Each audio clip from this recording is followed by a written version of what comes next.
അലീനയും Stanley ജോസഫും തമ്മിൽ ഷെറിന്റെ ഭാവിയെക്കുറിച്ചുള്ള ചർച്ചകൾ രാത്രിയിൽ നടത്തുകയായിരുന്നു. ഷെറിൻ ചില വാക്കുകൾ പപ്പയുടെ മുഖത്ത് നോക്കി ചോദിച്ചപ്പോൾ അതിന് മറുപടി പറയുവാൻ കഴിയാതെ അയാൾ വളരെയധികം സമയം കുഴഞ്ഞിരുന്നു പോയി. ഒടുവിൽ ഷെറിന്റെ കുഞ്ഞിനെ കണ്ടെത്തുക എന്നുള്ള ഏറ്റവും പ്രധാനപ്പെട്ട ദൗത്യത്തിന് സ്റ്റാൻലി ജോസഫ് അലീനയെ പിന്തുണയ്ക്കാമെന്ന് വാക്കുകൊടുക്കുകയും ചെയ്തു. വലിയ സന്തോഷത്തോടെയായിരുന്നു അലീന ആ മുറി വിട്ട് പുറത്തേക്കിറങ്ങിയത്. സ്വന്തം മുറിയുടെ വാതിക്കലെത്തിയപ്പോൾ അകത്തുനിന്നും കതവ് ലോക്ക് ചെയ്തിരിക്കുന്നു. അലീന വാതിലിൽ തട്ടി വിളിച്ചു. കുറെ തട്ടിയിട്ടും വാതിൽ തുറക്കുന്ന ലക്ഷണമില്ല. അലീന ഷെറിനെ തെല്ലുറക്ക വിളിച്ചുകൊണ്ട് വാതിലിൽ ഇടിക്കുവാൻ തുടങ്ങി. ആ ശബ്ദം കേട്ട് ഔതക്കുട്ടിച്ചായൻ അവിടെ കൂടിയെത്തി. ദേ വല്യപ്പച്ച, വാതിലടച്ച് കുറ്റിയിട്ടിരിക്കുകയാണ്. ഞാൻ എത്ര വിളിച്ചിട്ടും തുറക്കുന്നില്ല. അലീന വല്ലാത്ത പരിഭ്രമത്തോടെയാണിത് പറഞ്ഞത്. ഔതക്കുട്ടിച്ചായൻ പുറത്തുപോയി ജനാലയുടെ നോക്കുവാൻ ശ്രമിച്ചു. പക്ഷെ ജനാല അടച്ചു കൊളുത്തിട്ട് കർട്ടനും വലിച്ചിട്ടിരിക്കുന്നതിനാൽ അകത്തെ കാഴ്ച ഒന്നും കാണാൻ വയ്യ. ഔതക്കുട്ടിച്ചായനും വന്ന് മുട്ടി വിളിച്ചെങ്കിലും വാതിൽ തുറക്കപ്പെട്ടില്ല. പെട്ടെന്ന് അലീന സ്റ്റാൻലിയെ വിളിക്കുവാൻ വേണ്ടി ഓടി. അലീനയ്ക്കൊപ്പം സ്റ്റാൻലി അവിടേക്ക് വരുമ്പോൾ ഇടനാഴിയിൽ വെച്ച് അയാൾ പിറുപിറുത്തുകൊണ്ടാണ് വന്നത്. ഇതാണ് ഞാൻ പറഞ്ഞത്, പുനലൂര് കിടന്ന കുരിശ് നീ എടുത്ത് ഇങ്ങോട്ട് ചുമക്കണ്ടായിരുന്നു എന്ന്. പപ്പ, അങ്ങനെ ഒരിക്കലും പറയല്ലേ. അങ്ങനെ ചിന്തിക്കുക പോലും ചെയ്യരുത്. അച്ഛൻ ഇവിടെ വന്ന് പപ്പയുടെ മകൾ ജീവിച്ചിരിപ്പുണ്ടെന്ന് പറഞ്ഞപ്പോൾ എന്നെയും പപ്പ എവിടെയോ കിടന്നൊരു കുരിശായിട്ടാണോ കണ്ടത്? ആയിരിക്കും അല്ലേ? സ്റ്റാൻലിക്ക് വാക്കുമുട്ടിപ്പോയി. സത്യം അതായിരുന്നുവല്ലോ എന്ന് അയാൾ ഓർത്തു. കുറച്ച് പണം കൊടുത്തോ മറ്റോ ഒഴിവാക്കുവാനുള്ള ആഗ്രഹം ബാലചന്ദ്ര മേനോന്റെ മുൻപിൽ പ്രകടിപ്പിക്കുകയും ചെയ്തിരുന്നു. സ്റ്റാൻലിയും ചെന്ന് ആ വാതിലിൽ ഉറക്കം മുട്ടി വിളിച്ചു. കുറച്ച് ശക്തിയായി ഇടിച്ചിട്ടും അകത്തുനിന്ന് ചലനമൊന്നും ഉണ്ടായില്ല. സ്റ്റാൻലി ഒരു ഉഗ്ര ശാസന പുറപ്പെടുവിച്ച് നോക്കി. അതിനും ഫലമുണ്ടായില്ല. അലീന അപ്പോൾ ഔതക്കുട്ടിച്ചായനോട് ചോദിക്കുകയാണ്, എന്തെങ്കിലും കുഴപ്പമാണോ വല്യപ്പച്ച? പുനലൂര് വെച്ച് ഇങ്ങനെയൊക്കെ ചെയ്യാറുണ്ടോ? അതിന് ഔതക്കുട്ടിച്ചായൻ, ആദ്യമൊക്കെ അവൾ ഇങ്ങനെ ചെയ്യുമായിരുന്നു, പിന്നെ ഞങ്ങൾ അകത്തെ പൂട്ടങ്ങെടുത്ത് കളഞ്ഞു. സ്റ്റാൻലി ഈ സമയത്ത് പുറത്തിറങ്ങി ജനാലക്കൽ ചെന്നു. വിൻഡോ കർട്ടൻ ഉള്ളതിനാൽ അകത്തെ കാഴ്ച ഒന്നും കാണുവാൻ വയ്യ. ഉടൻ തന്നെ അയാൾ അലീനയോട് ആജ്ഞാപിക്കുകയാണ്, ജനൽ പൊട്ടിച്ചു നോക്കാം, എന്തെങ്കിലും പെട്ടെന്നൊന്ന് എടുത്തതാ. അവൾ വേഗത്തിൽ ആ പരിസരത്ത് തിരഞ്ഞു ഒരു കരിങ്കൽ കഷ്ണം തപ്പിയെടുത്തു. സ്റ്റാൻലി അതുകൊണ്ട് ആ ജനൽ ചില്ല ഇടിച്ചു പൊട്ടിച്ചു. കൂർത്തുനിന്ന ചില്ലകൾ കല്ലുകൊണ്ട് തന്നെ തട്ടി അടർത്തിയ ശേഷം അകത്തേക്ക് കൈയിട്ട് ജാലകവിരി വകഞ്ഞു മാറ്റി. മുറിയിൽ വെളിച്ചമുണ്ട്. ഷെറിൻ കട്ടിലിൽ ചമ്രം പടഞ്ഞിരിക്കുകയാണ്. 2 കണ്ണും അടച്ചു പിടിച്ചിട്ടുണ്ട്. സ്റ്റാൻലി കുറെ വിളിച്ചു നോക്കി. ഔതക്കുട്ടിച്ചായനും അലീനയും വിളിച്ചു. പക്ഷേ ഷെറിൻ ഇരുന്നിടത്തു നിന്നും അനങ്ങിയില്ല. സ്റ്റാൻലി കർക്കശ സ്വരത്തിൽ ആജ്ഞാപിച്ചിട്ടും ഒരു ഫലവും ഉണ്ടായില്ല. ഷെറിന് കുഴപ്പമൊന്നുമില്ല എന്ന് കണ്ടപ്പോൾ അലീനയ്ക്ക് ആശ്വാസമായി. അവൾ സ്റ്റാൻലിയും ഔതക്കുട്ടിച്ചായനെയും സമാധാനിപ്പിച്ച് പറഞ്ഞയക്കുവാൻ ശ്രമിച്ചു. സ്റ്റാൻലിയോട് അവൾ പറഞ്ഞു, പപ്പ, ഇനി ഞാൻ നോക്കിക്കൊള്ളാം, പപ്പ പൊയ്ക്കൂ. അവൾ വാതിൽ തുറക്കാതെ നീ എങ്ങനെ മുറിക്കുള്ളിലേക്ക് കയറും? ഞാൻ തുറപ്പിച്ചോളാം. അപ്പോൾ ഔതക്കുട്ടിച്ചായൻ, അവൾ തുറക്കില്ല, അനങ്ങാപ്പാറ പോലിരിക്കുന്ന ഇരിപ്പ് കണ്ടില്ലേ? വല്യപ്പച്ചൻ പോയി കിടന്നു. ഹ, നീ ഇവിടെ ഒറ്റയ്ക്ക് പുറത്തു നിൽക്കുമ്പോൾ ഞാൻ പോയി കിടന്നോളാനോ? സാരമില്ല വല്യപ്പച്ച, എനിക്ക് പേടിയൊന്നുമില്ല. അലീന സ്റ്റാൻലിയെയും ഔതക്കുട്ടിച്ചായനെയും നിർബന്ധിച്ച് ഉറങ്ങുവാൻ വേണ്ടി തിരിച്ചയച്ചു. എല്ലാവരും പോയി കഴിഞ്ഞ ശേഷം അലീന ഷെറിനെ വിളിച്ചു. റാണി ആൻറ്റി, ആ വാതിലൊന്ന് തുറക്കുവോ? അകത്തു നിന്ന് പ്രതികരണം ഒന്നും ഉണ്ടായില്ല. അലീന അല്പനേരം കാത്തു. എല്ലാവരും പോയി റാണി ആൻറ്റി, ഇപ്പം നമ്മൾ 2 പേരും മാത്രമേ ഇവിടെ ഉള്ളൂ. വാതിൽ ഒന്ന് തുറക്കുവോ? കഷ്ടമുണ്ട്. അതിനും മറുപടി ഒന്നുമില്ല. റാണി ആൻറ്റിയുടെ മോളെ പോലെയല്ലേ ഞാനും? എത്രയോ വർഷം ഓർഫനേജിൽ ജീവിച്ചിട്ട് വന്നവളാ. എന്നോടിങ്ങനെ ചെയ്യുന്നത് കഷ്ടമല്ലേ റാണി ആൻറ്റി? ഇത്തവണ ഷെറിൻ തല തിരിച്ച് ജനാലയുടെ നേർക്ക് ഒന്ന് നോക്കി. വാതിൽ തുറന്നില്ലെങ്കിൽ ഞാൻ പിണങ്ങൂട്ടോ. ഞാൻ പിണങ്ങിയ റാണി ആൻറ്റിയുടെ മോളെ എങ്ങനെ കണ്ടുപിടിക്കും? ആര് സഹായിക്കും? എനിക്കല്ലേ എല്ലാ രഹസ്യങ്ങളും അറിയൂ. ഷെറിൻ അവളുടെ മുഖത്തേക്ക് തന്നെ നോക്കിക്കൊണ്ടേയിരുന്നു. കുറെ തവണ അലീന കൊഞ്ചിക്കഴിഞ്ഞപ്പോൾ ഷെറിൻ എഴുന്നേറ്റ് പോയി വാതിൽ തുറന്നിട്ടു. അലീന മുറിക്കുള്ളിലേക്ക് കയറി. ആൻഡപ്പൻ കോറിഡോറിൽ കാത്തു നിൽക്കുന്നുണ്ടായിരുന്നു. ഷെറിൻ മുറി തുറന്നു എന്ന് ഔതക്കുട്ടിച്ചായനോടും സ്റ്റാൻലിയോടും പറയുവാൻ അയാളെ ഏൽപ്പിച്ചിട്ട് അലീന മുറിയിലേക്ക് പോയി. ഷെറിൻ കട്ടിലിരിക്കുകയായിരുന്നു. അലീന വാതിലടച്ചിട്ട് അവളുടെ അരികിൽ ചെന്നിരുന്നു. എന്നിട്ട് ചോദിക്കുകയാണ്, ലൈറ്റ് അണയ്ക്കട്ടെ? അലീന ബെഡ് സ്വിച്ചിലേക്ക് കൈനീട്ടി. പെട്ടെന്ന് ഷെറിൻ്റെ വിലക്ക് വന്നു. വേണ്ട. അതെന്താ? നമുക്ക് ഉറങ്ങണ്ടേ? ഞാൻ ഉറങ്ങിക്കഴിഞ്ഞിട്ട് ലൈറ്റ് അണച്ചു. അലീന അത് സമ്മതിച്ചു. അവൾ ആദ്യം ഷെറിനെ പിടിച്ചു കിടത്തി. അലീന അവളോട് ചേർന്ന് കിടന്നു. വലത് കരം കൊണ്ട് അവളെ കെട്ടിപ്പിടിച്ചു. എന്തിനാ വാതിലടച്ചിട്ടത്? എനിക്കറിയില്ല. റാണി ആൻറ്റിക്കറിയാം. എന്നോട് പറ, എന്തിനാ വാതിലടച്ചിട്ടത്? ഷെറിൻ ഒരു ദീർഘശ്വാസമെടുത്തു. എന്നിട്ട് പറയുകയാണ്, എന്നും അവരെല്ലാവരും എന്നെ പൂട്ടിയിടും. ഇന്ന് ഞാൻ എല്ലാവരെയും പുറത്ത് പൂട്ടിയങ്ങിട്ടു. അപ്പോൾ എൻ്റെ കാര്യം ഓർത്തില്ലായിരുന്നോ? ഓർത്തു, എന്നാലും പൂട്ടണമെന്ന് എനിക്ക് തോന്നി. ഞാൻ ശത്രുവല്ലല്ലോ, സഹായിക്കുന്നയാളല്ലേ. അതുകൊണ്ടാ ഞാൻ വാതിൽ തുറന്നത്. ഒരു ദിവസം ഞാൻ എല്ലാവരെയും വെളിയിലാക്കി വാതിലടയ്ക്കും, പിന്നെ ഒരിക്കലും തുറക്കില്ല. ആൻറ്റിയുടെ മോൾ വന്ന് വിളിക്കുമ്പോഴോ? അതിന് ഉത്തരമൊന്നുമുണ്ടായില്ല. അലീന അവളുടെ ശിരസിൽ പതിയെ തലോടിക്കൊണ്ട് കിടക്കുമ്പോൾ പറയുകയാണ്, നമുക്ക് വാതിലൊന്നും അടയ്ക്കണ്ട, എല്ലാ വാതിലും തുറന്നിട്ടാൽ മതി. വീണ്ടും അലീന അവളുടെ ശിരസിൽ മെല്ലെ തലോടിക്കൊണ്ടിരുന്നു. ഷെറിൻ ശാന്തമായി ഉറങ്ങി. പിറ്റേന്ന് രാവിലെ അലീന ഉണർന്നപ്പോൾ ഷെറിനും അവളോടൊപ്പം ഉണർന്നു. അലീന അവളെ കിച്ചണിലേക്ക് കൂട്ടിക്കൊണ്ടുപോയി. പൗലോസ് എത്തിച്ചേർന്നുവെങ്കിലും കിച്ചണിലെ ഉത്തരവാദിത്തം അലീന പൂർണ്ണമായും അയാൾക്ക് വിട്ടുകൊടുത്തിരുന്നില്ല. എല്ലായിടത്തും അവളുടെ കൈയും കണ്ണും എത്തിയിരുന്നു.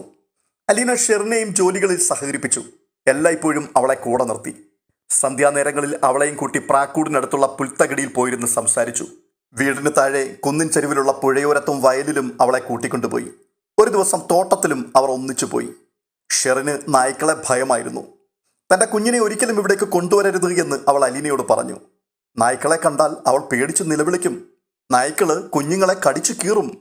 അത് കേട്ടിട്ട് അലീന ഷെറിനോട് അതൊരു അബദ്ധ ധാരണയാണെന്ന് ആവർത്തിച്ചു പറഞ്ഞു. നായ്ക്കൾ കുഞ്ഞുങ്ങളെ പോലെ നിഷ്കളങ്കരും സ്നേഹമുള്ളവരുമാണെന്ന് അവളെ ബോധ്യപ്പെടുത്തി. നായ്ക്കളെ അവൾക്ക് പരിചയപ്പെടുത്തി കൊടുത്തു. ഷെറിന് മരുന്ന് കൊടുക്കേണ്ട സമയക്രമമെല്ലാം അലീന കൃത്യമായി പാലിച്ചിരുന്നു. അവളുടെ സവിശേഷമായ ശ്രദ്ധയും പരിചരണവും വാത്സല്യവും സ്നേഹപൂർവ്വമായ പെരുമാറ്റവും ഷെറിന്റെ മാനസിക നിലയിൽ വലിയ സ്വാധീനം ചെലുത്തി തുടങ്ങി. ഔതക്കുട്ടിച്ചായൻ മുന്നറിയിപ്പ് നൽകിയിരുന്ന ഇളക്കത്തിന്റെ ലക്ഷണങ്ങൾ 2-3 തവണ മാത്രമേ ഷെറിന്റെ പെരുമാറ്റത്തിൽ പ്രകടമായി കണ്ടുള്ളൂ. ഒരു ദിവസം മുഴുവൻ അവൾ മറ്റൊരു മുറിയിൽ കയറി വാതിലടച്ചിരുന്നു. മറ്റൊരു രാത്രിയിൽ അവൾ അലീനെ അറിയാതെ മുറി വിട്ടിറങ്ങി പോവുകയും ചെയ്തു. പടിഞ്ഞാറെ വരാന്തയിൽ തട്ടികൊണ്ട് മറച്ചിട്ടിരുന്ന ഇടത്തുറങ്ങുകയായിരുന്ന ഡ്രൈവർ ബൈജു എന്തോ ശബ്ദം കേട്ട് ഞെട്ടി ഉണർന്നപ്പോൾ മുടി അഴിച്ചിട്ട് വെള്ളക്കുപ്പായം ധരിച്ച ഒരു യക്ഷി വരാന്തയിലൂടെ നീങ്ങുന്നത് കണ്ടു. നായ ഊരിയിടുന്നത് പോലെയുള്ള നിലവിളി കേട്ട് ആൻറ്റപ്പനും രാജപ്പനും പൗലൂസും ഉറക്കത്തിൽ നിന്നും ഞെട്ടി എഴുന്നേറ്റു. നീണ്ട വരാന്തയുടെ നേർക്ക് കൈ ചൂണ്ടി എന്തോ പറയുവാൻ ശ്രമിച്ചെങ്കിലും ബൈജുവിന് ശബ്ദം കിട്ടിയില്ല. ആൻറ്റപ്പനും രാജപ്പനും അവൻ കൈ ചൂണ്ടിയ ഭാഗത്തെല്ലാം ലൈറ്റിട്ട് നോക്കിയെങ്കിലും ഒന്നും കാണാനും കഴിഞ്ഞില്ല. ഒച്ചയും ബഹളവും കേട്ട് അലീനയും ഔതക്കുട്ടിച്ചായനും ഉണർന്നു. അലീന നോക്കിയപ്പോൾ റൂമിൽ ഷെറിനില്ല. അവൾ മുറി വിട്ടിറങ്ങി ഔതക്കുട്ടിച്ചായന്റെ സമീപമെത്തി. അപ്പോൾ ഔതക്കുട്ടിച്ചായൻ ആൻറ്റപ്പനോട് ബഹളത്തിന്റെ കാരണം അന്വേഷിക്കുകയായിരുന്നു. അവൾ ഔതക്കുട്ടിച്ചായനെ വിളിച്ചു മാറ്റി നിർത്തി ഷെറിൻ മുറിയിലില്ല എന്നറിയിച്ചു. അവർ രണ്ടുപേരും കൂടി വീടിന്റെ മുറികളിലും കോറിഡോറിലുമെല്ലാം തിരച്ചിൽ നടത്തി. ബൈജു ഒരു യക്ഷിയെ കണ്ട് പേടിച്ച വിവരം അറിഞ്ഞപ്പോൾ അത് ഷെറിൻ തന്നെയാണെന്നും ഇളം മഞ്ഞ നിറത്തിലുള്ള ഒരു നൈറ്റ് ഗൗണാണ് അവൾ ആ രാത്രി ധരിച്ചതെന്നും അലീന വെളിപ്പെടുത്തി. വരാന്തകളിലും വീട്ടുവളപ്പിലും ഷെഡുകൾ സ്ഥിതി ചെയ്യുന്ന ഭാഗത്തും ഗാരേജിലുമെല്ലാം അവർ ഷെറിനെ തിരഞ്ഞു നടന്നു. ഒടുവിൽ കിച്ചണിലെ സ്റ്റോർ റൂമിലൊന്നും അവളെ കണ്ടെത്തുകയും ചെയ്തു. അവൾ അലീനയോട് പിണങ്ങിപ്പോയതായിരുന്നു. കാരണം അവൾ എപ്പോഴോ ഉണർന്നു നോക്കിയപ്പോൾ അലീന സുഖമായി ഉറങ്ങുന്നത് കണ്ടു. പരിഭവിച്ച് മുറി വിട്ടിറങ്ങിയതാണ്. അലീന ഷെറിനെ സമാധാനിപ്പിച്ച് വീണ്ടും മുറിയിലേക്ക് തിരികെ കൊണ്ടുവന്നു. ബൈജു 4 ദിവസത്തോളം പനിച്ചു കിടക്കുകയായിരുന്നു. ചില ദിവസങ്ങളിൽ ഷെറിൻ ആഹാരമോ വെള്ളമോ കഴിക്കാതെ ആരോടും സംസാരിക്കാതെ ലോകത്തോടും മുഴുവൻ പിണങ്ങിയിരുന്നു കളയും. ഇത്തരത്തിലുള്ള ചെറിയ ചില മാനസിക തകരാറുകൾ മാത്രമേ ഷെറിൻ പ്രകടിപ്പിച്ചിരുന്നുള്ളൂ. അവളുടെ മാറ്റം ശ്രദ്ധേയമായിരുന്നു. ഔതക്കുട്ടിച്ചായൻ തന്നെ അത് സമ്മതിച്ചു. ഒരു ദിവസം ടിവിയിൽ സിനിമ കണ്ടുകൊണ്ടിരിക്കുമ്പോൾ ഷെറിൻ പെട്ടെന്ന് TV ഓഫ് ചെയ്തു. അനാഥാലയത്തിൽ ഉപേക്ഷിക്കപ്പെട്ട ഒരു ശിശുവിന്റെ നിസ്സഹായതയും അനാഥരുടെ ജീവിതത്തിന്റെ ശോചനീയ അവസ്ഥയുമായിരുന്നു ആ സിനിമയുടെ കഥാസാരം. അതെന്താ ആൻറ്റി അങ്ങ് നിർത്തിക്കളഞ്ഞത്? നല്ല സിനിമയായിരുന്നില്ലേ? എനിക്ക് കാണണ്ട, എനിക്കത് കാണാൻ വയ്യ. ഷെറിൻ കട്ടിലിൽ കയറി കിടന്നു. സിനിമകളിൽ പോലും അവൾക്ക് അനാഥ കുഞ്ഞുങ്ങളുടെ മുഖം കാണാനുള്ള കരുത്തില്ല. ഓർഫനേജ് എന്ന ബോർഡ് കാണുമ്പോൾ തന്നെ നെഞ്ചിനുള്ളിൽ ഒരു കൊള്ളിയാൻ കത്തിപ്പൊളയും. പെട്ടെന്ന് TV ഓഫ് ചെയ്തപ്പോൾ അലീന പറയുകയാണ്, അത് സിനിമയല്ലേ ആൻറ്റി, ആ കുട്ടികളൊക്കെ അഭിനയിക്കാൻ വരുന്നവരല്ലേ, അവർക്കെല്ലാം അച്ഛനും അമ്മയും വലിയ വീടുകളും ഉണ്ടായിരിക്കും. വേണ്ട, എനിക്കത് കാണണ്ട. എനിക്കെൻ്റെ മോളെ പെട്ടെന്ന് ഓർമ്മ വരും, പിന്നെ എനിക്ക് സഹിക്കാൻ പറ്റില്ല. ആ വാക്കുകൾ പറയുമ്പോൾ ഹൃദയവേദനയോടുകൂടി ഷെറിൻ വിങ്ങിപ്പൊട്ടുവാൻ തുടങ്ങി. ആൻറ്റിയുടെ മോളിപ്പോൾ അനാഥാലയത്തിലല്ലല്ലോ, ആരോ ദത്തെടുത്തുകൊണ്ട് പോയിന്നല്ലേ ഓർഫനേജിലെ സിസ്റ്റേഴ്സ് പറഞ്ഞത്. അത് ശരിയാണോ എന്ന് ആർക്കറിയാം, എനിക്ക് വിശ്വാസമില്ല. വല്യപ്പച്ചനും അത് തന്നെയല്ലേ പറഞ്ഞത്. എല്ലാവരും കള്ളം പറയുന്നവരാ. എൻ്റെ മോൾ മരിച്ചു പോയെന്നാ അപ്പച്ചൻ എന്നോട് പറഞ്ഞത്. മോളെ കാണാൻ ഓർഫനേജിൽ പോകുമ്പോൾ അവളോട് പറഞ്ഞു കൊടുത്തിരുന്നില്ലേ അവളുടെ സ്വന്തം അമ്മയാണെന്ന്? അവൾ അമ്മയെന്നല്ലേ വിളിച്ചിരുന്നത്. എനിക്ക് എൻ്റെ മോളെ കാണാൻ മാത്രമേ അനുവാദമുണ്ടായിരുന്നുള്ളൂ. ആദ്യം കണ്ടതു മുതൽ അവസാനമായി കണ്ടതുവരെ ഓരോന്നും എൻ്റെ ഓർമ്മയിലുണ്ട്. ആദ്യം ഞാൻ കാണുമ്പോൾ അവളുടെ തുണിത്തൊട്ടിൽ കിടന്നുറങ്ങുക. ഒരു കന്യാസ്ത്രീ തൊട്ടിൽ വിടർത്തിപ്പിടിച്ചു. എന്നോട് പറഞ്ഞു ശബ്ദമുണ്ടാക്കരുതെന്ന്. ഉണർന്നാൽ കുറേ നേരം കരയുമെന്നും പറഞ്ഞു. ഞാൻ എൻ്റെ മോളെ അങ്ങനെ ഒന്ന് കണ്ടു. മോളെയെന്ന് അറിയാതെ പതിയെ വിളിച്ചുപോയി. അവളത് കേട്ടെന്ന് എനിക്ക് തോന്നി. ഒരു പതുങ്ങിയ ചിരി. ഉറക്കത്തില. എനിക്ക് കരച്ചിൽ വന്നു അത് കണ്ടപ്പോൾ. അപ്പോഴേക്കും കന്യാസ്ത്രീ പെട്ടെന്ന് തൊട്ടിൽ വിടർത്തിപ്പിടിച്ചിരുന്നത് വിട്ടു. എന്നിട്ട് പറയുക കണ്ടത് മതിയെന്ന്. അത് സംസാരിക്കുമ്പോൾ ഷെറിൻ്റെ തൊണ്ടയിടറി. അവളുടെ കൺപീലികൾ നനഞ്ഞു. അലീനയ്ക്ക് എന്തെന്നില്ലാത്ത സങ്കടം തോന്നി. അവൾ അത്തരം രംഗങ്ങൾക്ക് ദൃക്സാക്ഷിയായിരുന്നിട്ടുണ്ട്. എനിക്കവിടുന്ന് പോരാൻ ഒട്ടും മനസ്സ് വന്നില്ല. ഞാൻ അവിടെ തന്നെ ചുറ്റിപ്പറ്റി നിന്നു. എൻ്റെ മോളൊന്ന് കരഞ്ഞിരുന്നെങ്കിൽ ഒന്ന് എടുക്കാമായിരുന്നല്ലോ. അവളൊന്ന് കരയണമെന്ന് ഞാൻ പ്രാർത്ഥിച്ചു. അപ്പോഴേക്കും അപ്പച്ചൻ വന്നു പറഞ്ഞു പോകാമെന്ന്. എൻ്റെ ദൈവമേ, അന്ന് എനിക്ക് തോന്നിയ വിഷമം! ഷെറിൻ വിതുമ്പിക്കൊണ്ട് 2 കണ്ണും തുടച്ചു. തിരിച്ചു പോന്നപ്പോൾ ഞാൻ കാറിലിരുന്ന് കരഞ്ഞു. അപ്പച്ചൻ എന്നെ വഴക്കു പറയുന്നുണ്ടായിരുന്നു. അതൊന്നും എൻ്റെ ചെവിയിലോട്ട് കയറിയതുപോലുമില്ല. എൻ്റെ മോളുടെ മുഖമായിരുന്നു മനസ്സ് നിറയെ. ഞാൻ എത്ര രാത്രി ഉറങ്ങാതെ ഇരുന്ന് കരഞ്ഞു. പിന്നെയും ഞാൻ പലവട്ടം കണ്ടു അവളെ. ഒരു തവണ ഞാൻ ചെല്ലുമ്പോൾ അവൾ കമിഴ്ന്ന് കിടക്കുകയാ. ആളനക്കം കണ്ട് അവൾ കൈകൾ നിലത്തൂന്നി തല പൊക്കി നോക്കി. ആരൊക്കെയാ വന്നിരിക്കുന്നതെന്ന് കാണാൻ. ഞാൻ എടുക്കാൻ ചെന്നപ്പോഴേക്കും അപ്പച്ചൻ കയ്യിൽ കയറി പിടിച്ച് തടഞ്ഞു. അവളപ്പോൾ ഞങ്ങളെ മാറി മാറി നോക്കിക്കൊണ്ടേയിരുന്നു. ഗദ്ഗതത്തിൽ വാക്കുകൾ കുരുങ്ങി അവൾ നിർത്തി. അലീന ഷെറിൻ്റെ തോളത്ത് തഴുകി ആശ്വസിപ്പിക്കുവാൻ ശ്രമിച്ചുകൊണ്ടേയിരുന്നു. വീണ്ടും ഷെറിൻ പറയുകയാണ്, പിന്നീട് ഒരിക്കൽ ഞാൻ ചെന്നപ്പോൾ അവൾ മുട്ടിന്മേൽ നീന്തുന്നുണ്ട്. നിലത്ത് കാൽമുട്ടിടിച്ച് നല്ല വേഗത്തിൽ അവൾ പാതി വഴി വരെ വന്നു. എന്നിട്ട് അവൾ അല്പസമയം സംശയിച്ചിരുന്നു. ഞങ്ങളെ ഒന്ന് നോക്കി. അടുത്തേക്ക് വരുവാൻ വേണ്ടി ഞാൻ കൈ നീട്ടി. അവൾക്കെന്നെ പരിചയമില്ലല്ലോ. ഒരു തേങ്ങലിൽ അല്പസമയം പതറിയിരുന്നിട്ട് നിറമിഴികളോടുകൂടി ഷെറിൻ വീണ്ടും പറയുകയാണ്, എൻ്റെ മോൾക്കൊരു മിഠായി കൊടുക്കാൻ പോലും എനിക്ക് അനുവാദമില്ലായിരുന്നു. ഞാൻ അപ്പച്ചനോട് വഴക്കുണ്ടാക്കി ബേക്കറിയിൽ നിന്ന് ചോക്ലേറ്റും പലഹാരങ്ങളും ഒക്കെ വാങ്ങിപ്പിക്കും. അപ്പച്ചൻ ചോദിക്കും, ഇതൊന്നും നിന്റെ കൊച്ചിന് കൊടുക്കാൻ പറ്റില്ലല്ലോ, പിന്നെ എന്തിനാണെന്ന്. 100 മിഠായി കൊടുക്കുമ്പോൾ അതിൽ നിന്ന് 1 മിഠായിയെങ്കിലും എൻ്റെ കുഞ്ഞിന് കിട്ടുമല്ലോ എന്ന് വിചാരിച്ചിട്ട് ആ പതിവ് മാത്രം ഒരിക്കലും ഞാൻ മുടക്കിയിട്ടില്ല. ഉടനെ അത് കേട്ടുകൊണ്ട് അലീനെ ആശ്വസിപ്പിക്കുകയാണ്. ആൻറ്റിയുടെ മോൾക്ക് തീർച്ചയായിട്ടും അതിൽ നിന്നൊരു പങ്ക് കിട്ടിയിട്ടുണ്ട്, ഉറപ്പാ. കല്യാണത്തിന് മുൻപായിരുന്നു ഞാൻ അവസാനമായിട്ട് എൻ്റെ മോളെ കണ്ടത്. ഞാൻ ചെല്ലുമ്പോൾ അനാഥ കുട്ടികളെയെല്ലാം അത്താഴത്തിനിരുത്തിയിരിക്കുകയാണ്. നിലത്ത് ഒറ്റ ലൈനായിട്ടിരിക്കുന്നവരുടെ ഇടയിൽ എൻ്റെ മോളുമുണ്ട്. അവളുടെ മുൻപിൽ ഒരു സ്റ്റീൽ പാത്രം. ഒരു കന്യാസ്ത്രീ പാത്രത്തിലേക്ക് ചൂട് കഞ്ഞി കോരി ഒഴിക്കുന്നുണ്ട്. എൻ്റെ മോളത് നോക്കിയിരിക്കുക. എൻ്റെ മോളുടെ മുൻപിലും അവരെത്തി. അവളുടെ പാത്രത്തിലും കഞ്ഞി കോരിയിട്ടു. കുറച്ച് പയറുതോരനുമുണ്ട്. അവൾക്ക് സന്തോഷമായി. വിളമ്പിക്കൊടുത്ത കന്യാസ്ത്രീയെ നോക്കി അവൾ ചിരിച്ചു. എന്നിട്ട് കുഞ്ഞു കൈകൊണ്ട് വാരി കഴിക്കുവാൻ തുടങ്ങി.